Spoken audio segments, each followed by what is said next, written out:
Hello, Fix-It Tony here. It's been a while since I had a Fix-It video for my car, my 1994 Mercedes.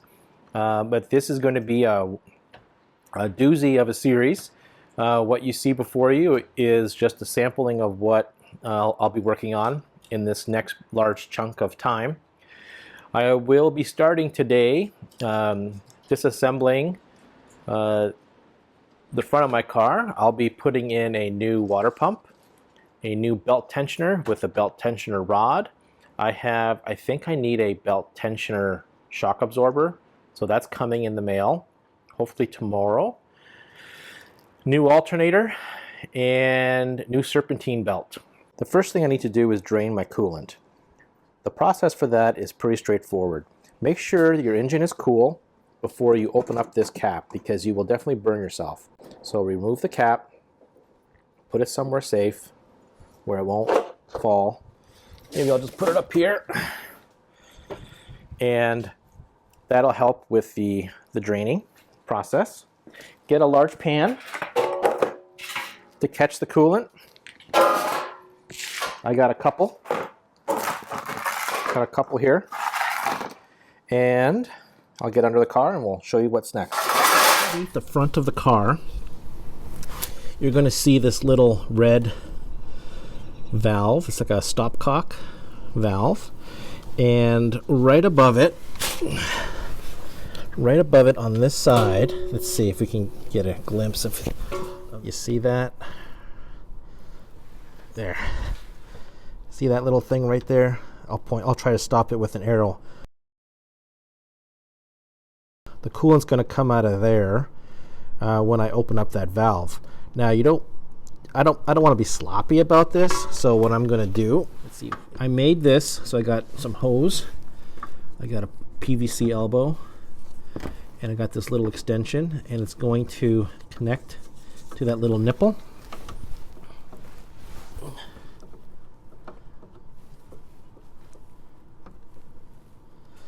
And then I'm going to catch my coolant. Remember, coolant is an environmental hazard, so you have to dispose of it properly. Coolant is very toxic to animals too, so if you have your pets around, definitely don't let them even get close to this. Let's see how that's working.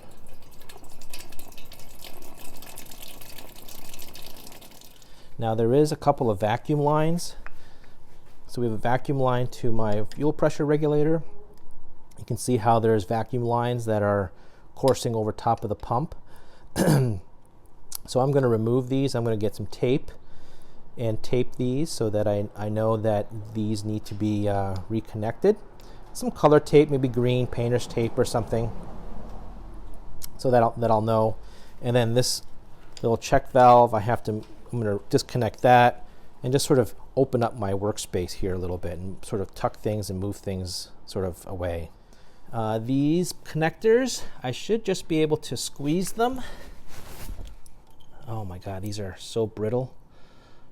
Mine broke. Typical. I've been experiencing that a lot with this car. A lot of these plasticky, springy connector thingies break off, and this one just pops right off. That's just friction. Again, just sort of tucking that.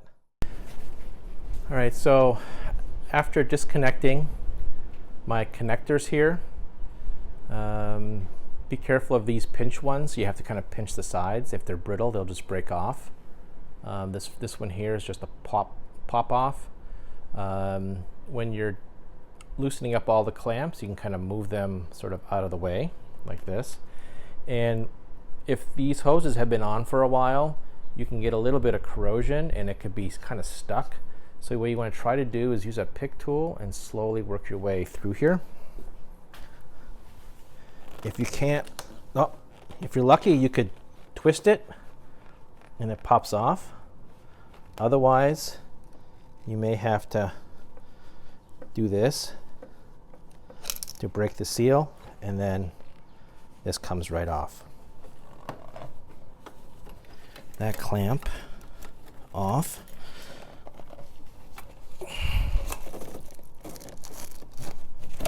There.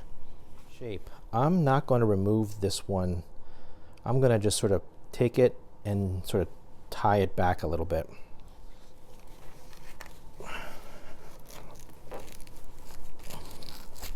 There. And then this one. Oh, that one comes off easy. That's good. Okay. There's also a hard line right here. That one needs to be taken off as well.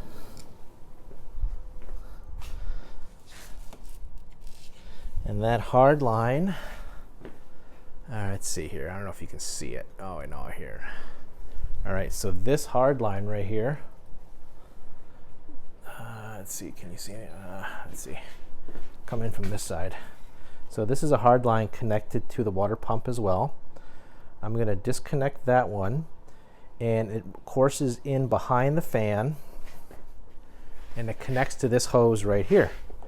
Now, as part of the water pump removal, they have me disconnecting the power steering pump with the hoses still connected and just shift everything over without spilling power steering fluid. The other thing that my different service manuals have me doing, and it's a real pain, I'm dreading this part, but they're all saying to remove my fan clutch and my fan. This is a real problem to take off. If I do that, it's really going to slow me down quite a bit.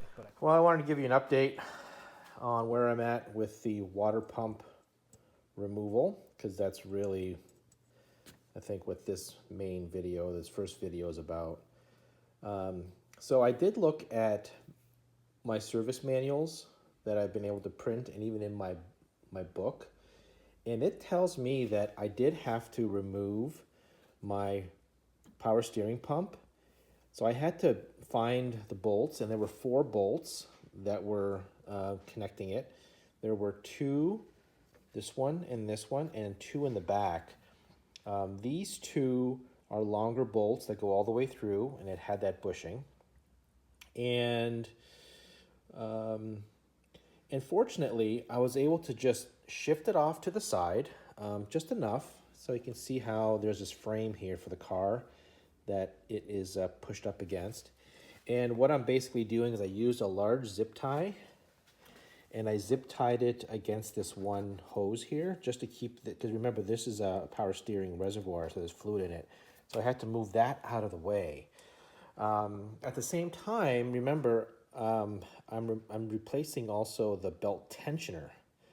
And as you saw in my disassembly video, when I was trying to undo the serpentine belt, I think I accidentally broke the pulley off, because I actually should have been, instead of putting the breaker bar on this big bolt here, I put it on the pulley and I broke the bolt. So that was unfortunate. The other thing I had to remove was this pipe. So this pipe connects underneath here, connects right here, There's an O-ring, one hex bolt you got to remove, and then you have to wiggle this loose. But before you do that, you have to remember that, oh man, how did I do? You got to move that out of the way. So there, right here, there's a small bolt that is a bracket, and it's right there. It's a lot of nitpicky small hex key, wiggle it back and forth, and then eventually I transfer to a longer one with a ball tip so you can kind of get around. So yeah, you'll be fiddling with that in order to get this free and move it out of the way. So just be careful about keeping track of what bolts go where. Mark it, label it. I'm going to show you what I did over here, because I didn't want to lose track of what I'm taking apart. You know, so I have this craft paper on this table, And basically, you know, I'm labeling coolant pump pulley. The new fuel pump does not have this top portion. It does not come with it. In here is the thermostat. It also contains these temperature sensors. All of that needs to transfer over to the new pump. So those will need to be removed. And it's easier to do that while the pump is still connected because it just from a leverage standpoint. There's 3 bolts holding on to the cap, and they're 10 millimeter.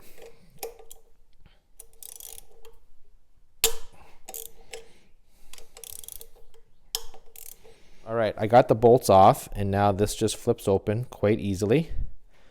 And I'll just have to clean off that.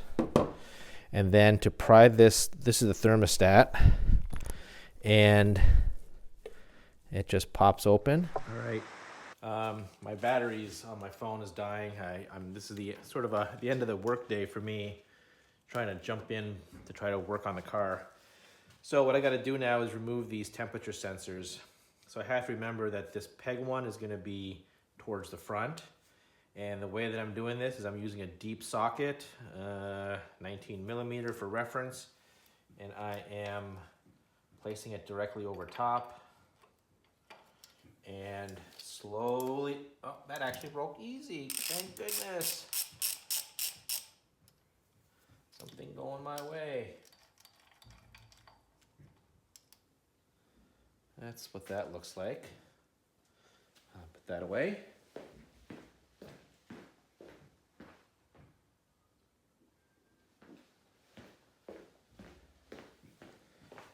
And now this one has this blue plastic is, wow, it's kind of right. Let's see.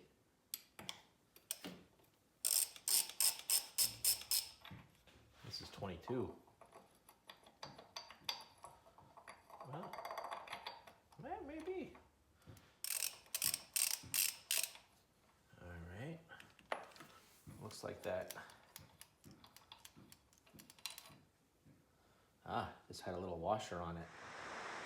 So now I could easily see the 1 bolt right there for the water pump, the one up here, hex, the one on the top right, and the bottom right, I can see it, but it looks like I'm gonna have to get a long extension and go all the way in from over here with the socket. So what the rule of thumb is try to spend your effort, energy on the more difficult one. Because if you wait for that one to be last and you're trying to hold and support this while you're unscrewing it, it could bind. So if that's going to be the toughest one, get that one out, and then I'll work on the other bottom one, and then I'll work on the easier one last, which is up here, up on the top. Okay, now I want to show you. That's the bolt I got to take off, and I can't get my socket in there. So I'm not sure if this will work or not, but I thought I would show you anyway. So I have this shallow and I have the original. So you can see the difference, right, in height. Almost, this is almost half the length of this. That's kind of loose. I should be able to do it with my fingers. Okay. This one's wet. Interesting. Has even like oil or something. Let's see. Yeah, huh, okay. So this is the top left.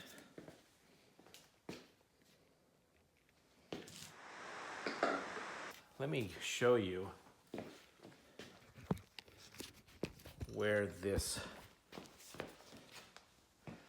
so the bottom nut, okay, so there's my extension.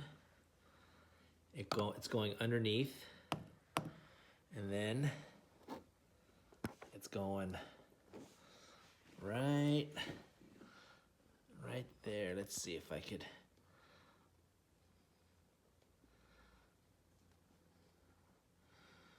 There it is. You see it?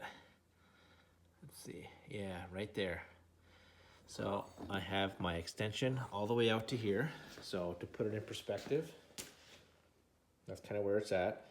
I'm going to use this hammer and I'm going to try to bang the threads a little bit to help shock them a little bit to loosen them up. There's definitely some corrosion built up or something.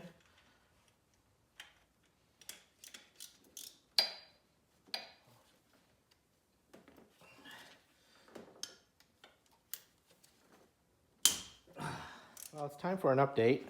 I accidentally, so those two screws, or this screw right here, that's actually not the water pump. That was for something else. So I actually removed two of the wrong screws. I noticed that after I tried to shake that water pump loose and it wasn't going, and then I thought, gee, you know, those two bottom screws were longer than the top screws, and I don't know if that's right. And sure enough, the actual screws are tucked in higher underneath. So it's definitely a bear to get the front bottom left one out. The back bottom right was almost easier than this front one. So I'm holding this pump and I'm just 1/8 of a turn, just inching back the screw. The other thing too that was happening is as I loosened up the third screw,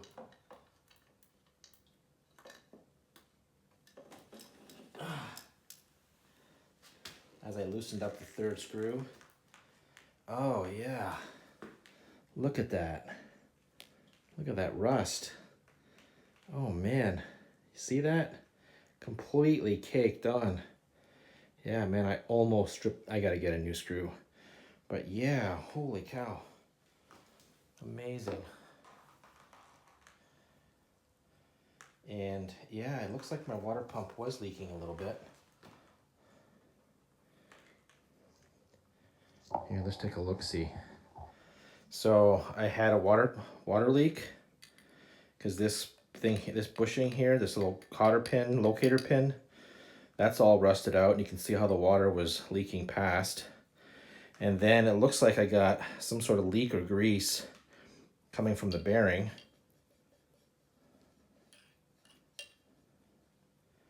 Yeah, I think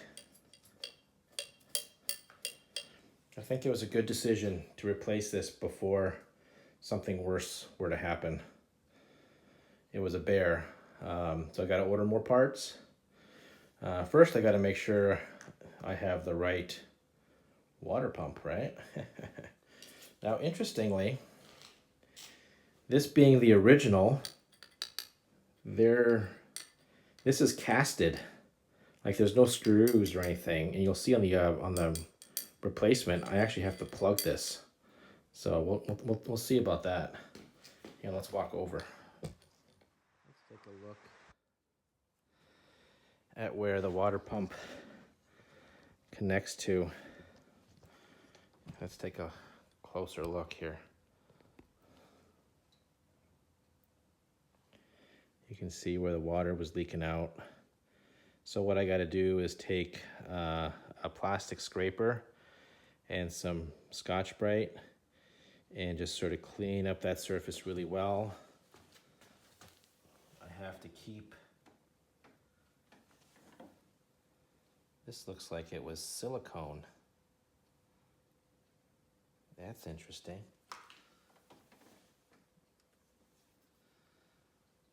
Yeah. That's fascinating. All right.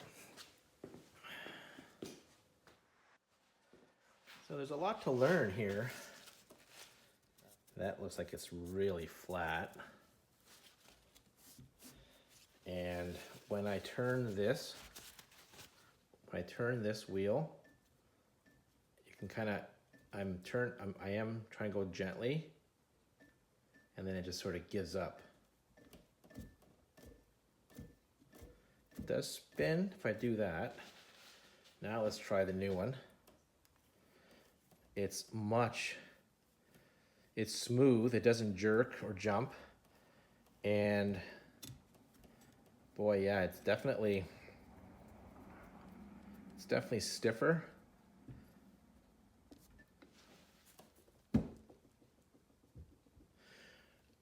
I can wiggle a little bit there. No wiggle there.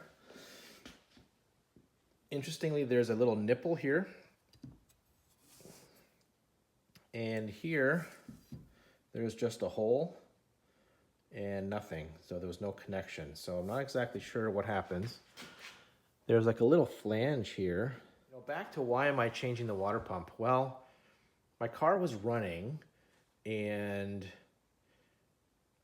I felt like maybe it got up to temperature a little bit too high, too fast. Like in the summertime, I think it went up to like 100 Celsius. So it was almost like not quite red line, but feeling like it was running on the hot side. Yeah, so I think it was wise to replace it before it actually failed and my engine overheated. So yeah, it's probably one of those things where since it's original, you may want to go ahead and replace it after 100,000 miles and 20 some odd years. Yeah, it'll be a while. It'll be a while. All right, so now I'm at the stage of getting the water pump ready for installation back onto the engine block. And what I did is I did end up getting a whole new set of screws and new washers, and that's what these are. I got my tools ready to go. FYI, it's a 6mm. I also have my torque wrench already set to the correct torque, which is about 25 Newton meters for these bolts.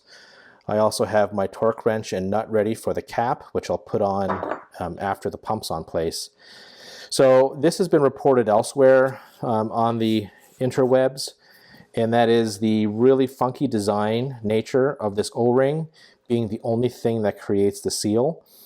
And there are concerns expressed about how well that could last, given that when I took off the old one, if you remember, everything was pretty much flat and we had leaks going on. So I'm using blue RTV silicone gasket maker from Permatex. And what I'm going to do is I'm going to put a small bead inside this groove. And then I'll place the O-ring in there. It's going to do a couple things. It'll keep the O-ring in place while I am trying to mount this because it goes vertical. And when I started to dry fit it, the O-ring would just fall off. So I'm using this to help adhere the O-ring. And it'll also sort of push it out a little bit. And then I'm going to apply a thin film, probably the thickness of paper, onto this entire surface here, just on the outside ring. I'm not going to go on the inside of the ring because I don't want to risk anything falling into the pump. And first time doing this, so I don't know how it's all going to turn out. What I am going to do is switch to new gloves. Moment of truth is always a little scary. Here it comes.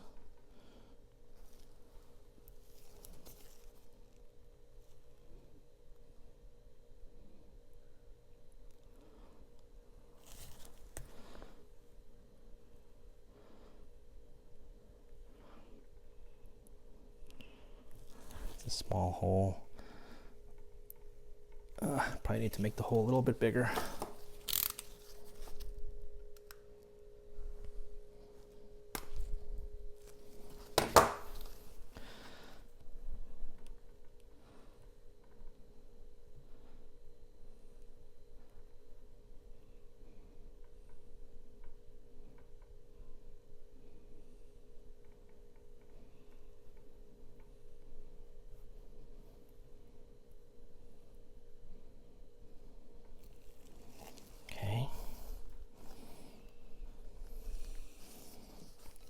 And I'm going to take off this tip. And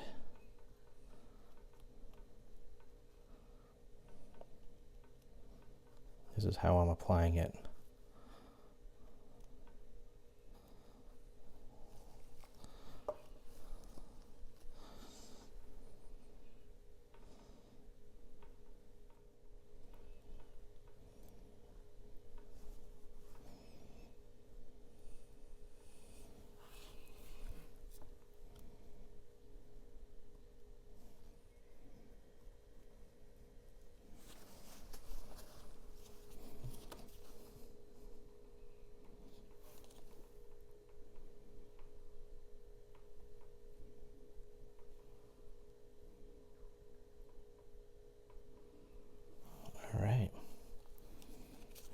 that's in.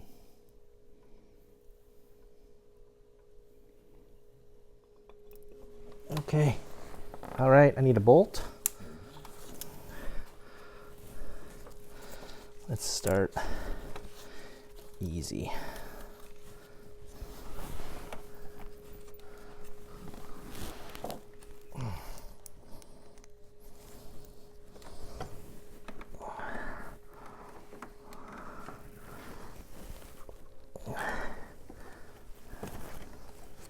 Let me see here. Right where I thought I saw it earlier. I had it. Oh, I see. Okay, so oh, all right.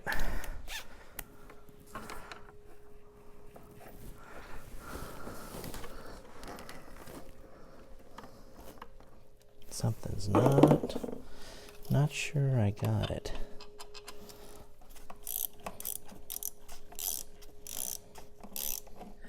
All right, about an hour later, I have it secured. So basically, you end up fighting for every one of these bolts, locating them, trying to get the socket extensions. I was only able to, what I think, properly torque the 2 bolts, and that is actually the 2 in the back, the top back and the bottom back. This bolt here is tough because the spacing, you can see you don't have a lot of space, and then down here, this, hold on. All right, so right here is the bolt hole, and the bolt is right beneath this web right here, and you have a overflow, something, that little nipple thing is right here, and then you have the housing. The housing is underneath here too. So it really got in the way. So I'm glad that I put the gasket maker in there, because I think that's going to be that little bit of insurance. I torqued it as best I could with an Allen key, just fill farting. What I did do is I got one of these very short Wera sockets, and it just so happened that 6mm is almost the right size for this ratchet. And I just took a piece of Allen wrench and I cut it off with a grinder, and I used that to get in here and down there to kind of get it as close as I could.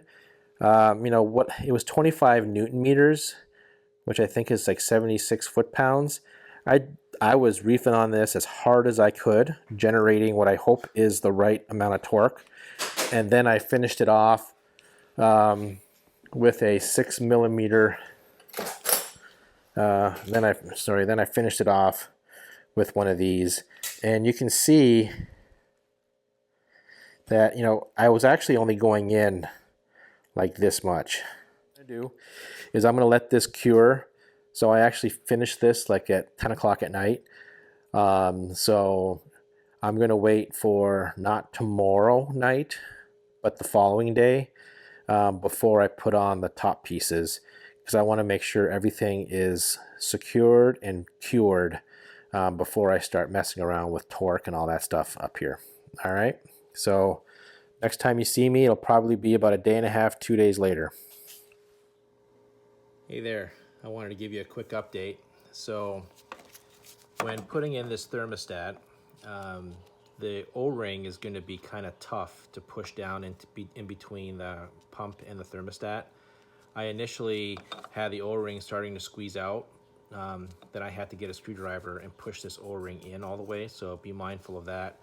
The other thing is this is a very old thin metal casting, and unfortunately my torque wrench, I was using a 1/4-inch drive torque wrench at 9 Newton meters, which is what the book specification was, and that was too much. I actually cracked my housing all the way through.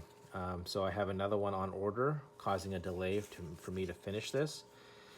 So yeah, I think, you know, whether or not it was already stressed fractured earlier, or was it just the fact that there's a new O-ring in here that is throwing off my torque wrench? So be careful of that when you're tightening. I don't have the best advice. I would probably say if you use a 1/4 inch drive ratchet, don't hold it from the end of the handle. Try to do it gradually, and maybe wait a couple hours and then come back to see if there's enough compression. But I did learn my lesson. So for you out there, the part number that I'm going to replace is 104. Right there, you can just read it.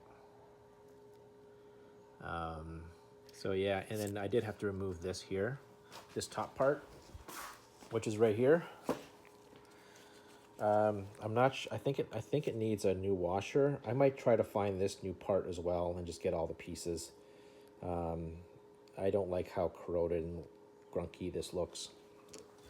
So yeah, so I thought I would just continue working on putting these temperature sensors back. I'm using, for me, it's a 19 millimeter 1/2 inch drive. Remember, this is brass and this is aluminum, and there's an aluminum crush washer. Don't overdo it on the torque here, because you don't want to get buggered up. So I learned my lesson, but I'm going to be very careful when I tighten these down. But I'll still be able to remount the fan, put the hoses up, and just put this all back together, except for just that.